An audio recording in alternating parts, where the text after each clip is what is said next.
కరీంనగర్ జిల్లా కేంద్రంలోని వాసర గార్డెన్లో కరీంనగర్ జిల్లా మత్స్య పారిశ్రామిక సహకార సంఘ సర్వసభ్య సమావేశం గురువారం రోజు జిల్లా అధ్యక్షుడు పిట్టల రవీందర్ ముదిరాజ్ అధ్యక్షతన నిర్వహించడం జరిగింది. ఈ సందర్భంగా అధ్యక్షులు మాట్లాడుతూ కేంద్ర, రాష్ట్ర ప్రభుత్వాలు అందిస్తున్న సంక్షేమ పథకాలను సద్వినియోగపరచుకుని ఆర్థికంగా రాజకీయంగా ఎదగాలని కరీంనగర్ జిల్లా మత్స్య పారిశ్రామిక సహకార సంఘం అధ్యక్షులు పిట్టల రవీందర్ ముదిరాజ్ అన్నారు. జిల్లా ఉపాధ్యక్షులు పెసరు కుమారస్వామి ముదిరాజ్ మాట్లాడుతూ అధికారులు సంఘాల అభివృద్ధికి కృషి చేయాలని, మత్స్యకారుల సమస్యల పైన అధికారులు త్వరగా స్పందించాలని అన్నారు. జిల్లా మత్స్య శాఖ అధికారి విజయభారతి మాట్లాడుతూ సంఘాల అధ్యక్షులు సంఘాలను రెన్యువల్ చేసుకోవాలని, సంఘాలలో ఏమైనా సమస్యలు ఉంటే తమ దృష్టికి తీసుకువస్తే త్వరగా పరిష్కారానికి కృషి చేస్తానన్నారు. సర్వసభ్య సమావేశంలో మేనేజింగ్ డైరెక్టర్ మంజుల ఆదాయ వ్యయాలను సంఘ సభ్యులకు వివరించారు. అలాగే సంఘాలు సకాలంలో కార్యవర్గ, సర్వసభ్య సమావేశాలు ఏర్పాటు చేసుకోవాలన్నారు. డైరెక్టర్లు మాట్లాడుతూ సంఘాల అభివృద్ధికి, సంఘాల సమస్యల పరిష్కారానికి తమ వంతు కృషి చేస్తామన్నారు. జిల్లా మత్స్య శాఖ అధికారులు సంఘాల అధ్యక్షులకు స్పందించాలన్నారు. ఈ కార్యక్రమంలో సూపరింటెండెంట్ వెంకటేశ్వర్లు, జిల్లా డైరెక్టర్లు అరిగే ప్రభాకర్ ముదిరాజ్, గుండ కుమార్ ముదిరాజ్, గొడుగు సమ్మయ్య ముదిరాజ్, జక్కుల బాబు ముదిరాజ్, పప్పు సమ్మయ్య ముదిరాజ్, భాషవేణిని శ్రీనివాస్ ముదిరాజ్, బోళ్ల సుధాకర్ ముదిరాజ్, మోటం వెంకటేష్ ముదిరాజ్, రేగుల రాజేందర్ కుమార్ ముదిరాజ్, జిల్లాలోని మత్స్య పారిశ్రామిక సహకార సంఘాల అధ్యక్షులు, కార్యదర్శులు, సభ్యులు తదితరులు పాల్గొన్నారు. ఏదో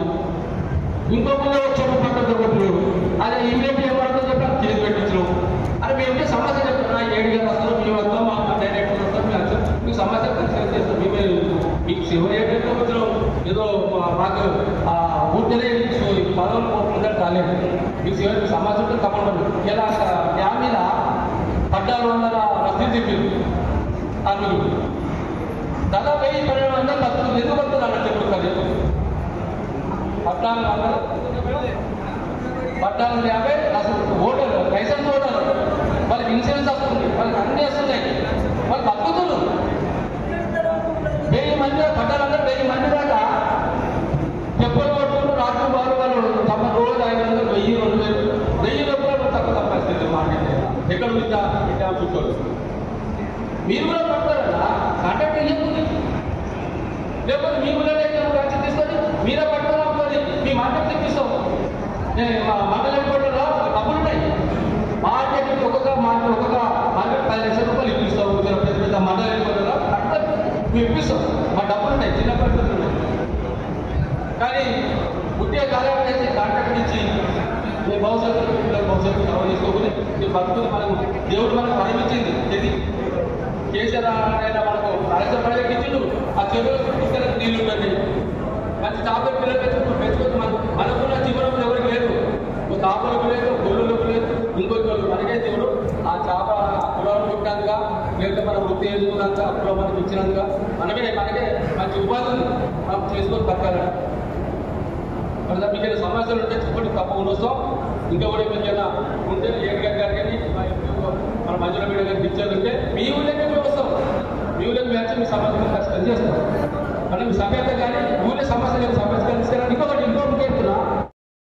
కేసీఆర్ ప్రభుత్వం ఉన్నప్పుడు మనకు 2 కోట్ల పిల్లలు 2 కోట్ల పిల్లలు. ఈ ప్రభుత్వం గవర్నమెంట్ పాలసీ అన్న మనం మీరు కాంట్రాక్ట్ ఇచ్చినప్పుడు కాంట్రాక్ట్ గవర్నమెంట్ పాలసీ వాళ్ళు ఇచ్చిన ధర్నా చేయలేవు. మనం ధర్నా చేసినా మనకు గవర్నమెంట్ ఇచ్చేది ఇస్తుంది. మన కాంట్రాక్ట్ కాలు మీద పెట్టినప్పుడు మనకి ఇయ్యదు. మనకి సగం ఇచ్చారు. ఆ పిల్లలు కూడా మేము కూడా రొలి పెట్టాం. మీరు అందరూ నాణ్యత పిల్లలు వచ్చినాయి. నాణ్యత పిల్లలు మొత్తం మీరు పోల్చలే. మా పిల్లలు పెద్దగా అయితే పోయారా లేకపోతే వాళ్ళకు డిమాండ్ చేసినా మీకు చెల్లెలు మాకు ఫోన్ చేస్తూ కూడా చెప్పినాం. మీకు నష్టం పోసుకొని నష్టపోతే పోసుకోకూడదు, వాపసు ఉంటుందని చెప్పినాం. అదే నిబంధనలతో వాళ్ళు పక్క పిల్లలు రోజులో పోయలేదు. మరి మీరన్నా మీ కాంట్రాక్ట్ ఇచ్చినప్పుడు వాళ్ళతో పెద్ద పిల్లలు రోజుకోవచ్చు కదా. మీరు గవర్నమెంట్ ఇచ్చే గవర్నమెంట్ ఇచ్చే పిల్లలు పోయిపోతే మరి మేమే కదా మీకు పోయి నిలబెట్టాలి. మన ఎవరు సీన్తో పోయి మేము డబ్బులు డిమాండ్ చేసాం. ఎవరికి ఇదే చెత్త మత్స్య పారిశ్రామిక సంఘాలకు కూర్చొని మత్స్య పారిశ్రామిక సంఘాలకు అన్న పిల్లల వల్ల కూడా నష్టం జరుగుతుంది. అలా డబ్బులు అన్ని కరెక్ట్ కమిషన్ మేము డిమాండ్ చేస్తున్నాం.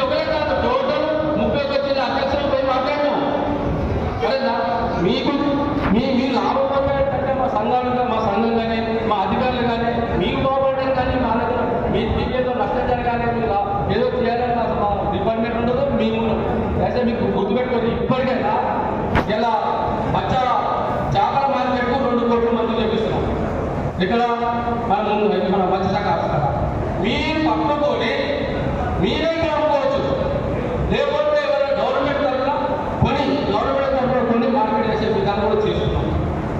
తర్వాత 2 ఎకరాల భూమి కూడా మన సొసైటీ మన జిల్లా సొసైటీ డెవలప్మెంట్ అవి కూడా వస్తుంది. ఒకటి మీరు ఒక చేప పట్టుకొని మీకు అమ్మకపోతే ఇక్కడ కొనకపోతే హోల్సేల్ కూడా 2 కోట్లు మంజూరు చేసి 2 కోట్లు కోల్డ్ స్టోరేజ్ వరకు 2 కోట్లు మంజూరు చేసినాం. అది కూడా చాలా మనకి ఇస్తారు. కలెక్టర్ గేట్ కాదు మన మినిస్టర్ గారు కమిషన్ వచ్చినప్పుడు పెట్టిన వాళ్ళు పునఃప్రారంభం చేసేవారు పెడితే అది మంజూరు పంపిరు. తొందరగా మనం 2 ఎకరాల భూమి కోల్డ్ స్టోరేజ్ మన మార్కెట్ మూడు సమస్యలు మనం పరిష్కరించాలి. దాదాపు 6 నెలల లోపల మన పరిష్కరించని నేను అనుకుంటున్నాను. మరొకసారి చెప్తున్నా మీ సమస్య సభ్యతంగా మీరు వీలైతుందా అరే వాళ్ళ తర్వాత మీరంటే మీ దగ్గర ఆరు పెట్టి మా ఖర్చులు పెడతాం. మా దగ్గర మన డిపార్ట్మెంట్ దగ్గర ఎవ్వి ఇక్కడ అన్ని మన ప్రభుత్వం అన్నీ ఉన్నాయి. పెండింగ్ ఒకటి లేదు. ఇంకొకటి మీరు ఇన్సూరెన్స్ కూడా ప్రమాదాలు చనిపోయిన కూడా కాలేదు. ఇక్కడ ఒకటి అన్ని టోటల్ వచ్చేసాయి. ఇంకోటి ఇవి ఇంకా సామాన్య వ్యక్తులు మా సొసైటీ ఆసుపత్రులు వెళ్ళిందంటే అని మేము చేయలేదు. నాకు అచ్చల కార్యక్రమం సొసైటీ చేసినాం. ఎలాంటి సమస్యలు ఏంటంటే వాళ్ళ కార్యవర్గ సభ్యులకు మరియు అదేవిధంగా జిల్లా కార్యవర్గానికి మరియు అధ్యక్షులు ఉపాధ్యక్షులకు నా నమస్కారాలు. ముందుగా జిల్లా కార్యవర్గానికి శుభాభినందనలు. చాలా మంచిగా వితిన్ 6 months లోపలనే మనము సరస్వతి సమావేశం పెట్టుకోవాలని నిర్ణయించుకోవడం చాలా మంచి పరిణామము. కొన్ని చోట్ల అయితే నేను చూసిన మిగతా జిల్లాల్లో అయితే అది నామకే వాస్తవిగా జరుగుతుంది. సరస్వతి సమావేశం అనేది ఏదో పుస్తకాల్లో రాసుకుంటారు. ఆ విధంగా కాకుండా ఇక్కడ చక్కగా మంచి వాతావరణంలో ఏర్పాటు చేసుకోవడం అనేది చాలా మంచి పరిణామము. ఇంకా చాలామంది సొసైటీ సభ్యులు కొన్ని సమస్యలు ఉన్నాయి అని కొన్ని లేవనెత్తారు. దానికి సమాధానంగా ముందుగా సొసైటీలో మెంబర్షిప్ గురించి గైడ్లైన్స్ మార్చాలి అనే విషయం లేవనెత్తారు. ముఖ్యంగా సొసైటీలు ఏర్పాటు చేయడం అనేటువంటిది పూరసమూరు అత్యంత పేదరికంలో ఉన్నటువంటి మత్స్యకారులు కరీంనగర్ జిల్లా మత్స్య పారిశ్రామిక సహకార సంఘ జిల్లా కార్యవర్గ సమావేశానికి వీక్షించినటువంటి సభాధ్యక్షులు పిట్టల రవీందర్ ముదిరాజు గారు, అలాగే జిల్లా మత్స్యశాఖ అధికారి విజయభారతి గారు, జిల్లా సహకార సంఘం మేనేజింగ్ డైరెక్టర్ మంజుల గారు, మత్స్యశాఖ సూపరింటెండెంట్ వెంకటేశ్వర్ గారు, అలాగే మా జిల్లా డైరెక్టర్లు అడిగే ప్రభాకర్ గారు, రేగుల రాజ్ కుమార్, పప్పు సమ్మయ్య, గుండ కుమార్, అలాగే గొడుగు సమ్మయ్య, భాషవేది శ్రీనివాస్, బోర్డు సుధాకర్, అలాగే నా ముందున్నటువంటి నాతోటి మత్స్య పారిశ్రామిక సహకార సంఘాల అధ్యక్షులు, కార్యదర్శులు, ఉపాధ్యక్షులు, సంఘ సభ్యులు, మహిళా సోదరి మనులందరికీ నా యొక్క హృదయపూర్వక అభినందనలు. వాస్తవానికి జిల్లా సంఘం ఏర్పడి 6 నెలలు అవుతుంది. ఈ 6 నెలల కాలంలో మేము 2 కార్యవర్గ సమావేశాలు ఏర్పాటు చేసుకోవడం జరిగింది. ఇది మొట్టమొదటి జిల్లా కార్యవర్గ సమావేశం. ఈ సమావేశం పైన మీ ఇక్కడ ఆశీర్వాదం కావడానికి మీ యొక్కటి చల్లటి ఆశీర్వాదం, మీ యొక్క కృపా కటాక్షంతోనే ఈరోజు ఈ వేదిక పైన ఉపాధ్యక్షులుగా, అధ్యక్షులుగా, డైరెక్టర్గా ఉన్నామని ఈ అవకాశం ఇచ్చిన కరీంనగర్ జిల్లాలోని 190 మత్స్య పారిశ్రామిక సహకార సంఘాల అధ్యక్షులందరికీ నా యొక్క కృతజ్ఞతలు తెలియజేస్తున్నాను. ఈరోజు జిల్లా ఇంతకుముందు లక్ష్మణ్ ఉన్నప్పుడు మా చైర్మన్గా ఉన్నప్పుడు అప్పటికి ఇప్పటికీ 8 సంవత్సరాలు అవుతుంది జిల్లా కార్యవర్గం ఏర్పడక. 8 సంవత్సరాల నుండి జిల్లాకు అసలు భారీ లేదు. అప్పుడు మేనేజింగ్ డైరెక్టర్గా విజయకేతనతో కార్యకలాపాలు చేయడం జరిగింది. అప్పుడు ఎవరికి దిక్కు లేకుండానే ఇంతకుముందు మా సభ్యులు ఇట్లా చెప్పినట్టు డైరెక్టర్ చెప్పినట్టు అప్పుడు గమల కమలాకర్ నేతృత్వంలో ఇస్కాన్కు 3 ఎకరాల ల్యాండ్ కేటాయిస్తూ అప్పుడు తీర్మానం ఇవ్వడం జరిగింది. అప్పటికి నేను ఒక ఖాళీ వెన్నపల్లి మత్స్య పారిశ్రామిక సహకార సంఘ అధ్యక్షుడిగా ఉన్నప్పటికీ నేను అప్పుడు ఒక 20 మందిని తీసుకొని గమల కమలాకర్ దగ్గరికి వెళ్ళి అప్పుడు కలెక్టర్ దగ్గరికి వెళ్ళి మీరు ఇస్కాన్కు 3 ఎకరాలు ఇస్తున్నారు, అలాగే కర్నూలు జిల్లా కేంద్రంలో మార్కెటింగ్ సొసైటీ కానీ అలాగే మన ఐస్ ఫ్యాక్టరీ కానీ లేదు అని చెప్పి మాకు కూడా స్థలం కేటాయించాలని చెప్తే అప్పుడు నాకు ఇక్కడ ఇవ్వకుండా అలా ఏనాడు ఆఫీస్ దగ్గర అక్కడ దూర ప్రాంతంలో 2 ఎకరాలు కేటాయిస్తున్నామని చెప్పి పేపర్ రూపకంగా ఇచ్చినప్పటికీ అప్పటికి కర్నూలులో దూరం ఉందని చెప్పి దాన్ని కూడా రిజెక్ట్ చేయడం జరిగింది. మేము కార్యవర్గం ఏర్పడిన తర్వాత మొట్టమొదటిగా అధ్యక్షుల సలహా చెప్పి మీ అందరం కలిసి దాన్ని ఇస్కాన్కి ఇచ్చినప్పుడు 3 ఎకరాల ల్యాండ్ను రిటర్న్ తీసుకొచ్చే వరకు పోరాడి దాన్ని రిటర్న్ తీసుకురావడం జరిగింది.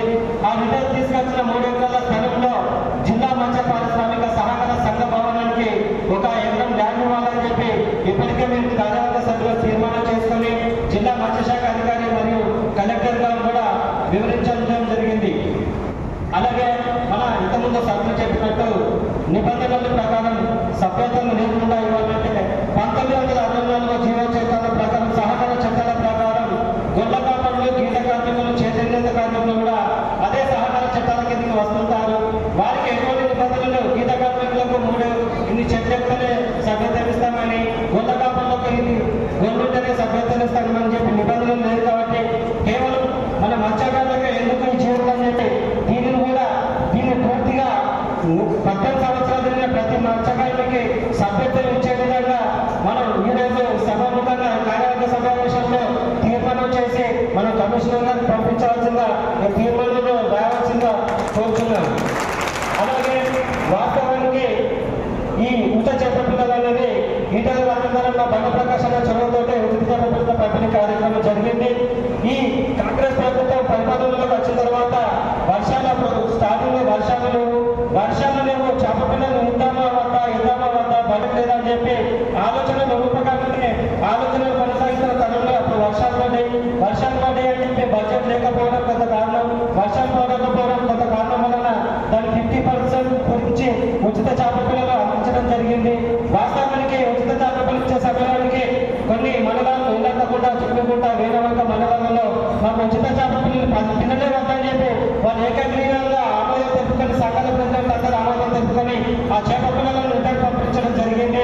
వారికి అభివృద్ధి చెప్పి వాళ్ళు డిమాండ్ చేయడం జరిగింది. కేవలం ఒక సంఘాలు వ్యవస్థ మార్చాలని చెప్పి మార్పుకోకుండా మాత్రమే వ్యవస్థ మారదు.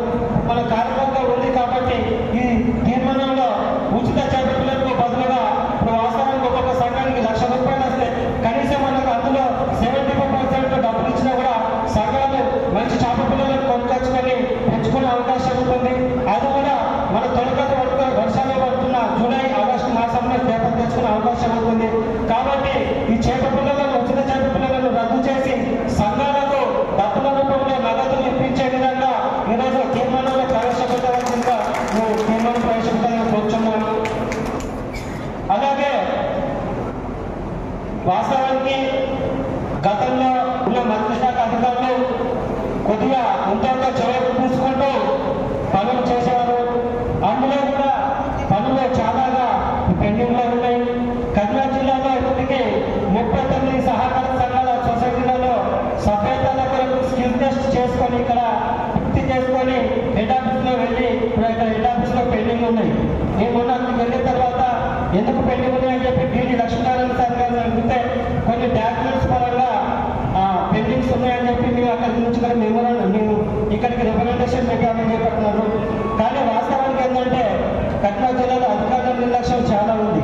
ఎందుకంటే ఒకటే ఉదాహరణ చెప్తున్నా, మాచనపల్లి 3 సంవత్సరాలు అయితే సభ్యత హైదరాబాద్ పోయిన తర్వాత నేను అక్కడ అడిగినా ఏమైందంటే ఈ కోరపల్లి అనేది కార్యదర్శి సంబంధించిన లేదు గ్రామ పంచాయతీ నుంచి వీళ్ళు ముద్రాసు ప్రదర్శన చేపలు పట్టుకొని బతుకుతారని చెప్పి గ్రామ పంచాయతీ తీర్మానం వేయాలి. ఆ తీర్మానం లెటరు అందులో పెట్టలేదా వీళ్ళు పంపించినా పంపించలేదు తెలియదు. అక్కడ నుంచి మాకు కార్యదర్శి లెటర్ రావాలని చెప్పి చెప్పింది. కార్యదర్శి లెటర్ రావాలంటే ఇక్కడ నుంచి పంపించినప్పుడు ఇల్లు కానీ జిల్లా మత్స్యశాఖ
అలాగే ఎల్ఎండి డ్యాంలో 1400 మంది లైసెన్స్ హోల్డర్లు ఉన్నారు. వాళ్ళకు జూన్, జూలై, ఆగస్టు మాసాల్లో, సెప్టెంబర్ మాసంలో చేపలు పట్టవద్దని చెప్పి నిబంధనలు ఉన్నాయి. ఆ నిబంధనలు చేపలు పట్టకుండా వాళ్ళకి ఇబ్బందులు గురి చేస్తున్నారు. అటువంటి టైంలో వాళ్ళ జీవనాభివృద్ధికి ఎంతో గవర్నమెంట్ నుంచి ప్రోత్సాహం అందితే వాళ్ళు చేపలు పట్టకుండా ఉంటారు. కాబట్టి వాళ్ళకు కూడా నెలకు ఒక 5,000 రూపాయల జీవనాభివృద్ధికి ఇచ్చినట్లయితే వాళ్ళు చేపలు పట్టకుండా ఉంటారు. కాబట్టి దీన్ని కూడా తీర్మానంలో ప్రవేశపెట్టాలని కోరుకుంటున్నాను. అలాగే మన గత ప్రభుత్వంలో తిమ్మాపూర్, శంకరపట్నం, గన్నవరం 3 మండలాలకు మన ఫిష్ మార్కెట్లు ఏర్పాటు చేయడం జరిగింది, మంజూరు చేయడం జరిగింది. ఇప్పుడు అక్కడ ఉన్నటువంటి స్థానిక సహకార సంఘాల అధ్యక్షులు చొరవ తీసుకొని ఏ కారణాల వల్ల ఆ కాంట్రాక్టర్ ముందుకు రావలేకపోతున్నారు. ఈ కాంట్రాక్టర్ అడిగితే అక్కడ కొన్ని ఇబ్బందులు ఉన్నాయి, వాటర్ సౌకర్యం లేదు, ల్యాండ్ సౌకర్యం లేదని చెప్పి వాళ్ళు చెప్తున్నారు.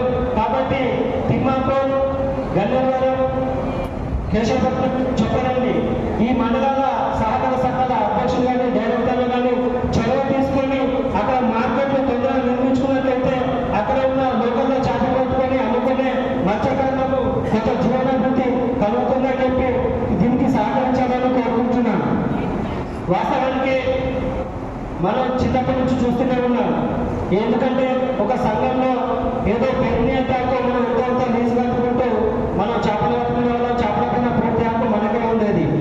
ఏదో గత ప్రభుత్వం మహబూబ్ నగర్, మేదక్, నిజామాబాద్ కొన్ని జిల్లాలలో ప్రాబ్లమ్స్ వస్తున్నాయని చెప్పి దాన్ని 268 జీవోగా మార్చి పూర్తిగా లీజులు అడ్డగోలుగా లీజులు అప్పుడు కేటాయించడం జరిగింది.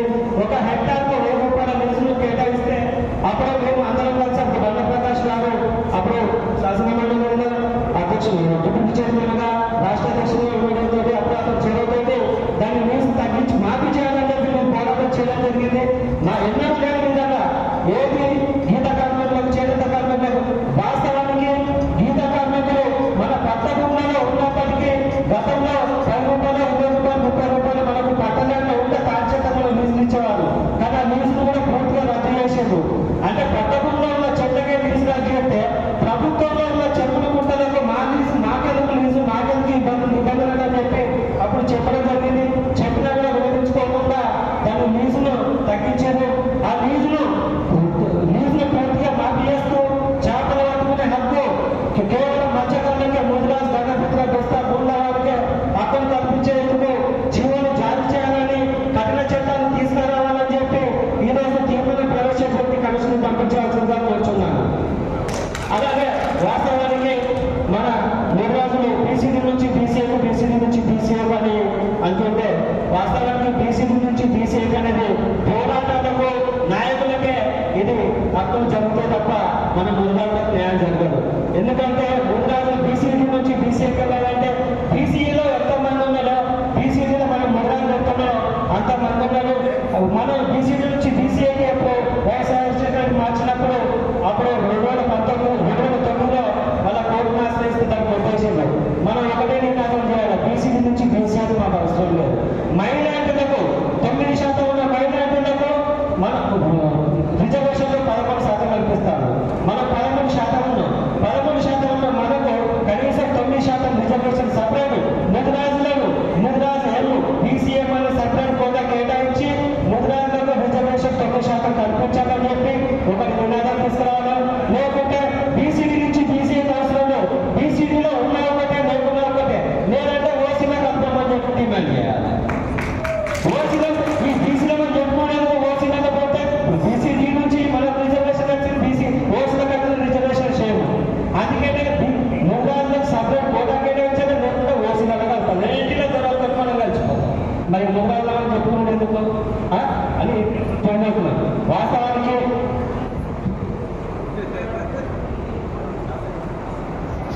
ఓకే, ఈ అవకాశం వచ్చిన పెద్దలందరికీ హృదయపూర్వక నమస్కారం తెలియజేస్తున్నాను.